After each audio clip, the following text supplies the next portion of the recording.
Assalamualaikum warahmatullahi wabarakatuh dan salam sejahtera untuk kita semua. Sahabat moderasi, berjumpa kembali dengan saya Ode Asnani dalam tayangan Warta Kemenak Sultra.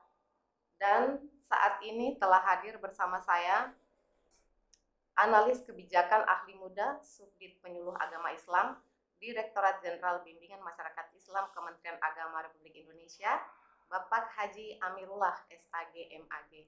Assalamualaikum Pak. Waalaikumsalam. Ya, gimana kabarnya hari ini? Alhamdulillah sehat Pak. Iya. Selamat berkunjung di Sulawesi Tenggara Pak.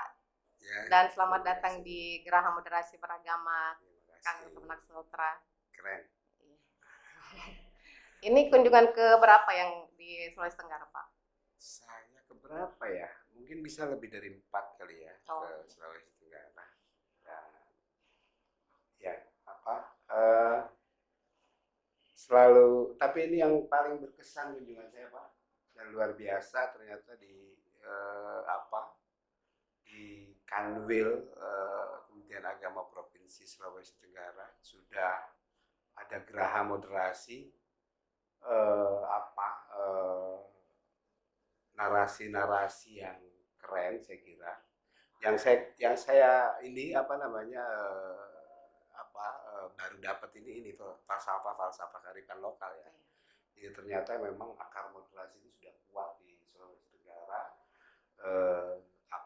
Falsafah kearifan lokal memang menunjukkan bahwa Sulawesi Tenggara memang sudah rukun, sudah moderat, sudah toleran sejak dulu kala kira-kira. Nah ini yang saya kira kalau ini terus digali di seluruh Indonesia pasti banyak falsafah lokal, gotong royong dan kebersamaan antar umat beragama, kebersamaan antar sesama warga, ini yang saya kira kita semakin yakin bahwa Indonesia ini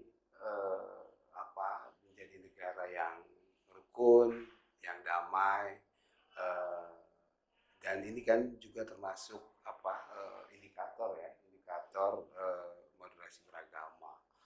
Ya saya kira budaya-budaya lokal dan falsafah lokal ini menjadi akar yang kuat bagi penguatan moderasi beragama di masyarakat yang sudah moderat kira-kira begitu. Baik Pak, kemudian kita bicara tentang penyuluh agama Islam nih Pak. Di mana penyuluh agama Islam itu adalah mitra bimbingan Direktorat Jenderal Bimbingan Masyarakat Islam sekaligus ujung tombak dalam pelaksanaan tugas membimbing umat Islam dalam mencapai kehidupan yang bermutu dan sejahtera lahir batin. Barangkali bisa dijelaskan sedikit nih Pak, tugas dan fungsi penyuluh agama Islam itu sendiri di masyarakat. Silakan Pak. Iya. Kita punya penyuluh agama itu 50.000 lebih di seluruh Indonesia. Iya. Yang non PNS-nya ada 45.000, yang PNS-nya 5.200-an lah. Nah ini saya kira salah satu kekuatan Kementerian Agama, ujung tombak Kementerian Agama. Saya sering sebut dia adalah Ustadz negara gitu, Ustadz yang kiai, Ustadz mubalik yang dibayar negara untuk menyampaikan pesan-pesan agama dan pesan-pesan pembangunan melalui bahasa agama. Nah ini yang penting. Jadi memang dia mesti punya kontribusi terhadap negara, menjadi alat negara, menjadi ustadz negara yang tentu saja posisinya adalah sebagai alat negara. Jadi penyuluh agama ini dua tugas itu ada 4 fungsi, ada informatif, edukatif ya, konsultatif, bahkan advokatif. Jadi memang ini yang penyuluh-penyuluh agama yang tersebar di seluruh Indonesia ini menjadi kekuatan kita yang berhadapan langsung dengan masyarakat untuk menyampaikan pesan-pesan agama dan pesan negara, kira-kira gitu. Ya, baik Pak. Memasuki dunia yang serba digital saat ini, dakwah melalui digital merupakan salah satu kegiatan komunikasi yang sedang fenomenal. dan bahkan diminati hampir oleh semua kalangan. Namun tidak bisa dipungkiri Pak bahwa dalam kenyataannya dalam sebagian konten dakwah ini ada sebagian berisi tentang materi yang mengarah pada kebencian bahkan kekerasan. Nah, bagaimana sebaiknya penyuluh agama kita nih Pak menghadapi dan mengimbangi hal ini di tengah upaya penguatan moderasi beragama? Iya, ini penting banget. Apa namanya? Penyuluh agama mesti apa melakukan pergeseran dakwah ya dari monolog, saya kira dari yang biasa ke dunia digital, karena memang saat ini fakta tidak bisa dipungkiri bahwa apalagi milenial dan apa namanya yang jumlahnya setahu saya itu hampir 50% lebih, jadi yang menggunakan handphone, Android, internet itu anak-anak milenial itu sehari bisa lebih dari 7 jam.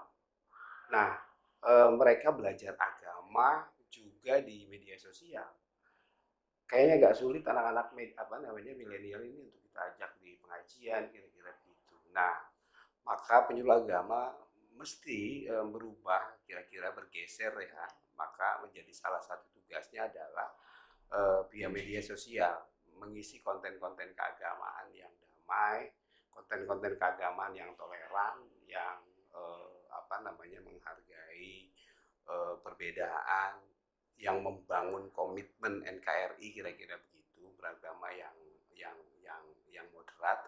Nah, ini mesti yang harus dilakukan penyuluh agama. Kita lakukan sebenarnya juga ada program pusat pelatihan BIMTEK, pembuatan video dakwah, narasi-narasi, kontra narasi hoax dan ujaran kebencian, buat player, kira-kira bagaimana terus penyuluh agama memproduksi player-player dan video-video pendek untuk menyebarkan Islam rahmatan lil alamin ini, menyebarkan moderasi beragama sekaligus mengcounter kontra narasi hoax dan ujaran kebencian yang kira-kira begitu luar biasa juga di media sosial ini. Baik Pak, semalam nih Pak dalam kegiatan penguatan moderasi beragama ada angin segar nih Pak yang disambut gembira oleh para penyuluh kita, di mana ada rencana perubahan regulasi yang katanya nanti kepala KUA itu, tugas kepala KUA bisa diemban bukan hanya oleh penghulu ya Pak, tapi juga penyuluh agama. Iya, betul. Jadi wacananya sudah menguat di pusat, bahkan draft perubahan KMA-nya sudah digarap, kira-kira begitu. Memang ini juga menyambut program revitalisasi KUA ya. Jadi memang bagaimana KUA sebagai etalase terdepan Kementerian Agama yang berhadapan dengan masyarakat dengan segala perubahannya hari ini dengan revitalisasi. Jadi bagaimana terus menumbuhkan ke semua stakeholder, penyuluh agama, penghulu, semua yang ada di unit KUA, bagaimana bahwa KUA adalah milik kita bersama. Mari kita hidupkan, mari kita sukseskan program revitalisasi ini dengan juga melakukan perubahan-perubahan regulasi. Nah, memang wacana yang cukup kuat di pusat ini, penyuluh agama di samping penghulu boleh menjadi kepala KUA sebagai tugas tambahan. Bahkan bukan saja yang laki-laki tapi juga perempuan. Karena memang kepala KUA ini kan manajerial ya. Jadi memang tugasnya manajerial, boleh laki-laki dan perempuan untuk memanage KUA sesuai dengan tupoksinya, sesuai dengan fungsi-fungsinya. Dan ini kita sambut baik lah, biar penyuluh agama di seluruh Indonesia juga bisa lebih berkarya, lebih punya semangat lagi, dan saya yakin bisa lah penyuluh agama untuk menjadi kepala KUA, untuk memanage KUA lah kira-kira bagaimana KUA semakin baik ke depan sesuai dengan program revitalisasi. Mungkin ini terakhir Pak, mengenai rencana pengangkatan penyuluh ke dalam P3K. Iya. Apa harapan Bapak ke depan bagi para penyuluh-penyuluh kita ini Pak? Ya, saya kira juga ini mudah-mudahan hasil dari segala upaya yang dilakukan, eh, termasuk kinerja-kinerja penyuluh agama di seluruh Indonesia.